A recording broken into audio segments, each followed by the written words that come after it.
பிடி பிரேம் நேயர்களுக்கு வணக்கம். இந்த வாரத்தின் முதல் சினிமா ரத்னம் என்கிற ரத்தம். எஸ், ரத்தம் தான் வைக்க வேண்டியது. தவறுதலாக அந்த படத்தை ஏற்கனவே விஜய் ஆண்டனி வச்சிட்டனால இந்த படத்துக்கு ரத்தம்னு வச்சுட்டேன் அப்படின்னு ஹரி சாரே வாக்குமூலம் கொடுத்தனால அந்த படத்தை முதல்ல போய் பார்த்தோம். படத்துடைய ஒன்லைன் எது நல்லா இருந்துச்சு, எது நல்லா இல்லை, எது ரொம்ப அவுடேட்டடாக இருந்துச்சு, எது ரொம்ப ரொம்ப அவுடேட்டடாக இருந்துச்சு, வேர்டிக்ட் அது அந்த வீடியோவில் பார்க்க போகிறோம். விஷால் பூஜை படத்தில் வர மாதிரி, மற்ற படத்தில் வர மாதிரி அவருக்கு இது வரைக்கும் தமிழ் சினிமாவில் ரெண்டு கேரியர் தான் இருக்குது. ஒன்று ரவுடியாக வருவார், இல்லாட்டி போலீஸாக வருவார். இதுக்கு முன்னாடி படம் வந்து ஏட்டா வந்துட்டனால இந்த படத்தில் போலீஸாக வராரு. ஐ மீன் மார்க் ஆண்டனிக்கு முன்னாடி வந்த படம். ஸோ இந்த படத்தில் வந்து ரவுடியாக வராரு. அவர் வந்து ஒரு காசுக்காக கொலை பண்ணுற ஒரு பொறுக்கி கிடையாது, கொள்கைக்காக கொலை பண்ணுற ரவுடி. படத்தில் அப்படி தான் வருது. ஓகேங்களா? ஸோ பிரியா பவானி சங்கரை ஃபஸ்ட் டைம் பார்க்குறாரு.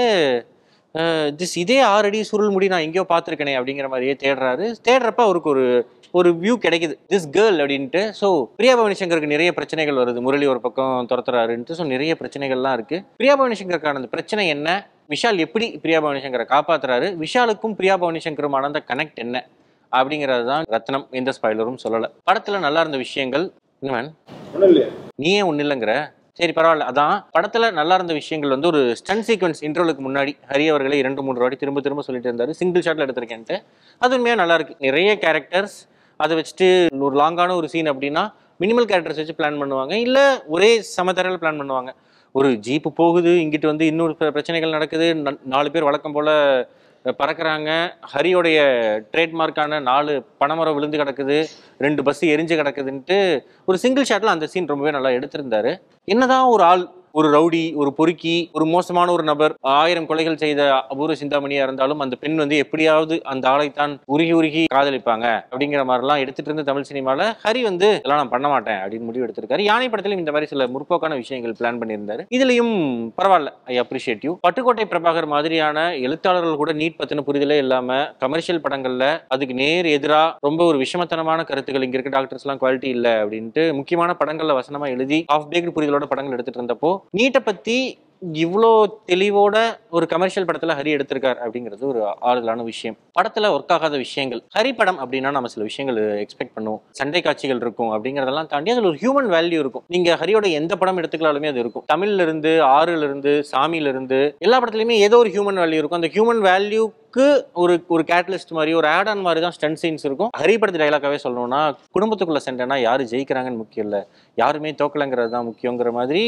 நிறைய வசனங்கள் இப்பயுமே ஹரி படத்துல அவ்வளவு நல்லா இருக்கும். இதுல அந்த மாதிரி எப்படி தேடினாலுமே எதுவுமே தேர மாட்டேங்குது. சமுத்திரக்கனி படத்துல ஒரு டைலாக் சொல்றாரு, ஜாக்கியை தூக்கின வண்டி மாதிரி காக்கியை தூக்கிட்டு ஓடி வந்துட்டீங்களா, பொறுக்கியும் போலீஸும் ஒன்னா இருந்தா தான் ஊர் நல்லா இருக்கும் அப்படின்னு. சீரியஸ்லி சே வாட் நவ் அப்படிங்கிற மாதிரியே தான் இருக்கு. படத்துல மொத்தமாவே 3-4 வசனங்கள் தான் தேருது, மற்ற வசனங்கள் எல்லாமே வந்து சம்திங் ராங் அப்படிங்கிற மாதிரியே தான் இருந்துச்சு. ஹரி படங்கள்ல ஒரு குடும்பம், வேல் எல்லாம் பார்த்தோம்னாலும் தெரியும், ஒரு பெரிய ஃபேமிலி இருக்கும். இந்த படத்துலயும் ஒரு ஃபேமிலி இருக்கு. ஆனா அந்த ஃபேமிலி எதுக்கு இருக்கு அப்படிங்கிற மாதிரி தான் இருக்கு. துளசிக்கெல்லாம் வந்து எல்லா ஃப்ரேம்லயுமே மேடம் இந்த சீன்ல நீங்க எப்படியாவது அழுதுருங்க மேடம், மேம் கதறி அழுங்க மேடம், போன சீன்ல கதறி அழுதிங்களா மேடம், இந்த சீன்ல வந்து ரத்த வர அளவுக்கு அழுங்க மேடம் அப்படிங்கிற மாதிரியே தான் பெர்ஃபார்மன்ஸ் கொடுத்துருக்காங்க. ஒரு எமோஷனலா ஏதோ ஒரு விஷயம் பண்ணிட்டு அதுக்கப்புறம் அழுதா பரவாயில்ல, அழுகிறதையே எத்தனை மணி நேரம் தான் எமோஷனல்னு பாக்குறது அப்படின்னு தெரியல. துளசி கேரக்டர்ல ஆரம்பிச்சு நிறைய கேரக்டர்கள் இந்த மாதிரி தான் எழுதப்பட்டிருக்கு. ஒய்ஜி மகேந்திரா இன்ட்ரோ அப்படின்னு காட்டுறாங்க.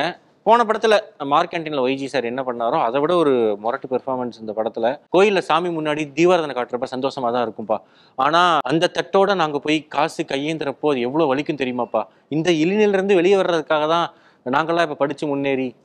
ஹரி சார் ஏன், எதுக்கு? ஏற்கனவே KS ரவிக்குமார் காரு பாலையா படத்துல இப்படிதான் நான் படிச்சவன் இல்லை அப்படின்னு ஒரு சீன் வச்சிருந்தாரு. அந்த படத்தை தேட்டர்ல பார்த்ததே நாங்க ஒரு 10 பேர் தான். ஆனா இப்போ வரைக்கும் அந்த சீன் சோசியல் மீடியாவில் சுத்துது. இந்த படத்துலயும் இந்த சீன் அதே மாதிரி சோசியல் மீடியாவில் சுத்தும். என்ன ஹரி சார், விஷால் அவர்களுக்கு வந்து இந்த படத்துல சார் உங்களுக்கு விஜய் மாதிரியான ஒரு இன்ட்ரோ கொடுக்குறோம்னு சொல்லியிருக்காங்க. மாஸ்டர் படத்துல விஜய்க்கு கொடுத்த இன்ட்ரோவே கொடுத்துருக்காரு. அவர் ஒரு சோஃபால படுத்திருக்காரு, பாட்டில் இருக்குது, எங்க அப்படியே ஃபோன் அடிக்கிறது கேட்டு ஓடி வந்துருவாருன்னு நினைச்சேன். ஸ்டில் அதை பண்ணல, அதை விட கிரிஞ்சா ஒன்று பண்ணியிருக்கா. அப்படி விஷால் ஸ்டன்ட் சீன்ஸ் எல்லாமே ஃபர்ஸ்ட் கிளாஸா நடிப்பாரு, விஷால் வந்து பறந்து அடிப்பாரு, இதெல்லாமே நமக்கு தெரியும். ஆனா இன்னும் எத்தனை படத்துக்கு இதையே பண்ணிக்கிட்டு இருப்பாரு தெரியல. படத்துல டிஎஸ்பி பாடல்கள்ல முதல் பாடல் டோன்ட் வெரி அப்படின்னு ஒரு பாட்டு வருது. ஏன் இப்படி ஒரு வெர்ஷனும் தெரியல அந்த பாடல். இன்னொரு பாட்டு கொஞ்சம் கேட்குற மாதிரி தான் இருந்துச்சு. உயிரே பாட்டு நல்லா இருந்துச்சு. எண்டில் ராஜா சார் பாட்டு மாதிரியே ஒரு பாட்டு இருக்குது. இது எங்கேயே கேட்ட குரல்ங்கிற மாதிரி, எங்கேயோ கேட்ட டியூன். சரி 7 ராகம் தான் 7 சுகம் தான் அப்படிங்கிறனால விட்டுறலாம். சுகுமார் சினிமாட்டோகிராஃபியில் ஏற்கனவே சொன்ன அந்த ஒரு சண்டை காட்சி நல்ல ஒர்க். அப்புறம் கனல் கண்ணன் ஸ்டண்ட் 2-3 சண்டை காட்சிகள் ஹரி படம் அப்படிங்கிறதுக்கான அந்த மசாலாவோட இருக்குது. ஸ்டில் இவ்வளோ வயலன்ஸ் தேவையில்லை, எதுக்கு அது இவ்வளோ கெட்ட வார்த்தைன்னு தெரியல. ட்ரெய்லர்லேயே அதெல்லாம் வச்சது ஏன்னு தெரியல. ஹரி எவ்வளவோ நமக்கு நல்ல படங்கள் கொடுத்துருக்காரு. பூஜை வேங்கை எல்லாம் பார்த்துட்டு போவோம் அப்படின்னு நினைப்போம்ல. எத்தனையோ நல்ல படம்லாம் கொடுத்துருக்காரு. பூஜை வேங்கையே பார்த்துட்டோம், இதை பார்க்க மாட்டோமா அப்படிங்கிற மாதிரி தான் ஒரு படமாக முடியுது. யானை was a much better film.